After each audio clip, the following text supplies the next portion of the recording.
I mean, what a game this was. 13-7. Collins Hill could have won, but Kyrie Cross just wasn't able to find any of his receivers in the end zone late in the fourth quarter. Here today we have Woodward Academy rocking the black with the gray bottoms going up against Collins Hill, who will be in all white. Now Woodward Academy has 3-star receiver Blake Stewart, who's committed to Clemson, and Collins Hill has a bunch of D1 guys on their team, but specifically you'll see a lot of Deuce Gerald's, who's the LSU committed, top 200 player in the nation. And he makes his presence known early in this game. You can see him here at the 3 technique, getting through, forcing the quarterback to get outside of the pocket. And there you see Jaden Revel getting the sack there. But Woodward Academy was able to get some things going in their favor. Here you see a 24-yard screen pass to number 21, Joshua Issam, by Ryan Harrigan. Ryan Harrigan had a really good game today. He had 11 for 16, 144 yards, and a touchdown. But the story of this game was really the miscues by Collins Hill. Here you see the receiver. Ball goes right through his hands, hits him in his shoulder pads, and bounces back onto the field. Here's another play. Same receiver. Quarterback throws it outside to him. Right through his hands. Same outcome. I mean, they couldn't get anything going. Here on this next play, it's 2nd down and 10. They're trying to run a screen play. Nah, Woodward Academy sniffed that one out too. Almost got a safety. They thought they had a safety, but he was down at the 1.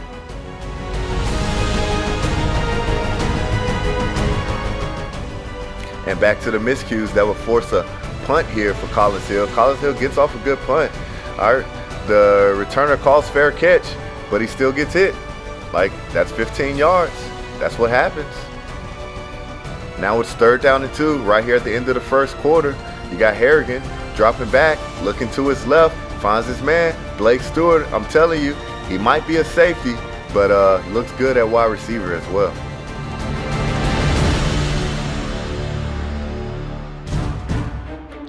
Now you got Collins Hill back here again. Just, you know what? Let's just give the ball to big old Deuce. You know, Deuce plays on the D-line, but he plays some running back as well. And you'll see Deuce get some carries here to start off this second quarter. Right? But, I mean, again, miscues by Collins Hill. Here you got a quick pass. Boom. It's a drop pick. In the meantime, you got Ryan Harrigan rolling out to his right, looking downfield. Who do you find? Blake Stewart. I mean, that man was all over the field in this first half. I'm telling you. All right? I'm telling you. All over the field. Now, you got Blake Stewart here again. Nope. Actually, we're going to go with Christian Durmeyer. Christian Durmeyer on the left-hand side. Ryan Harrigan was hitting everything today. Now it's 3rd down and 9, midway through the second quarter. Ryan Harrigan struggling to find someone to throw the ball to, and he's taken down for a sack. Big number 11, Levi, brings him down on that sack there. Now we got 3 minutes and 33 seconds left in the second quarter, and you got big bull Princeton Woods running down the field on the screen. That's, I mean, just a great play right there. Now you got 2nd and 10 here for Woodward Academy. Again, trying to get into that red zone to get some more points on the board. Quarterback can't find anybody downfield. And again, he is sacked this time by number 14, TJ McKnight. Now here, 5 seconds left in the half. Collins Hill just throwing it up, and of course, why not? Blake Stewart again, running down the sideline, just runs out of bounds there. I mean, Blake Stewart, like I said, he was all over this first half. Now coming out in the second half, Collins Hill made a quarterback change. They're going to go with the junior, Makari Cross. And Makari Cross here on 2nd and 15. I mean, the kid has an arm and has some accuracy to it.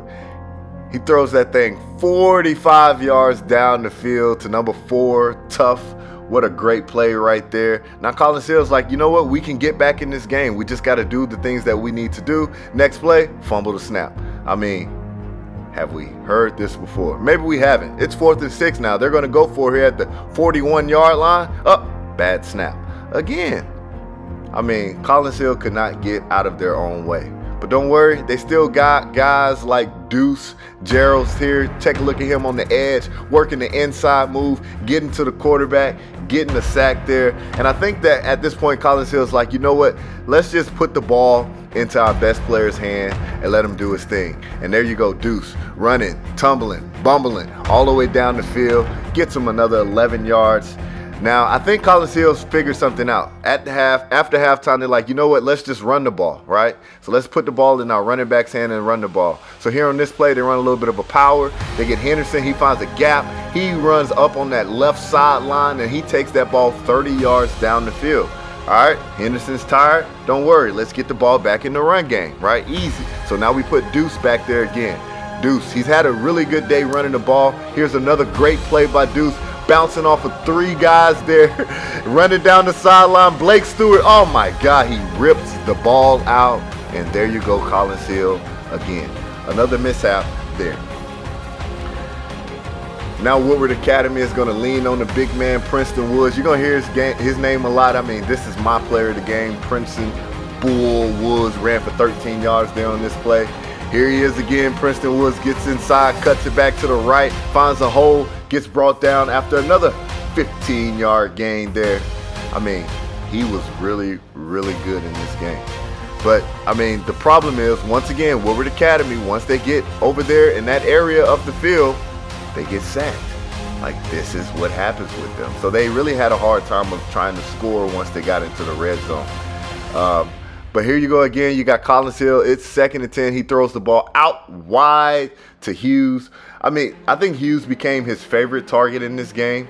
That was 13 yards. He threw to Hughes a lot in the second half. I think he had like 50 yards in the game. But here's Cross again, stepping back, rolling to the right, launching one deep, looking out. There's a man there. Oh, my goodness. It's Ja'Cory Hunt. Number 28, Ja'Cory Hunt. He's running, gets the catch, and gets the touchdown. Collins Hill is right back in this game.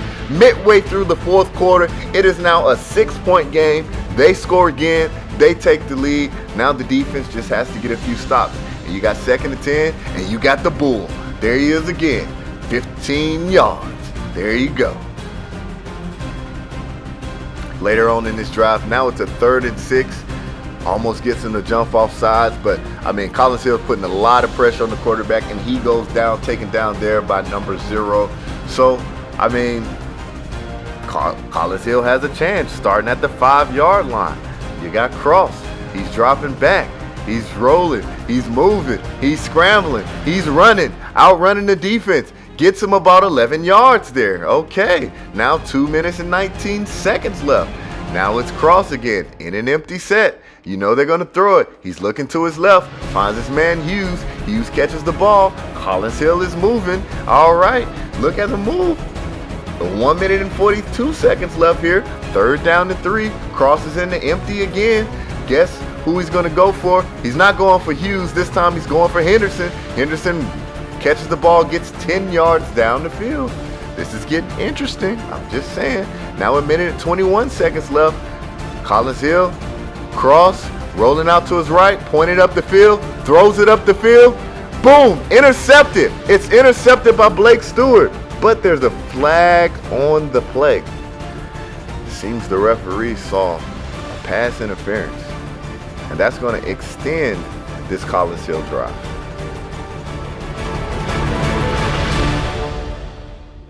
So now Collins Hill is across midfield at the 41-yard line. Throws the ball outside, but there's the man, Ethan Lyles, making plays all day. And that was a big one right there for Woodward Academy.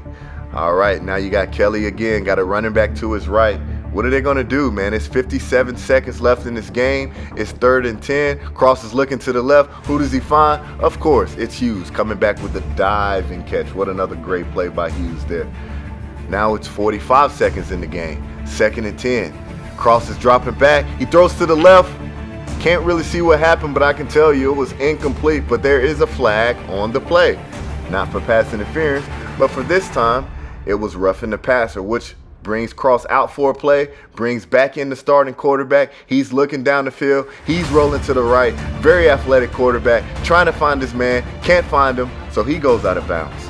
Man, now it's 15 seconds left. 4th and 8. This could be Collins Hill's last chance to make a play or an opportunity for them to take the lead, maybe get a first down. Cross takes the snap, he drops back, looks downfield, rolls out to his right, scrambling, he's going, and he slips and falls. He slips and falls 1 yard short of the first down marker. And that's how this game will end. Collins Hill had a chance to win this game, but the quarterback slipped and fell. And, you know, I'm curious if that means that Collins Hill will probably go with Cross next week as a starting quarterback. He played a lot better than the starter did in this game. So maybe they go with Cross in the next game. Now, while Blake Stewart is the most well-known name and made a lot of impact plays in this game, it's the man Princeton Bull Woods who gets my player of the game. He was the guy they leaned on late in this game, especially in the second half. He got a ton of carries, extending the game, extending drives, milking that clock. And I mean, he's listed at 5'11", 220 pounds, and it took 2, 3, or 4 guys to bring him down every single time he had a carry.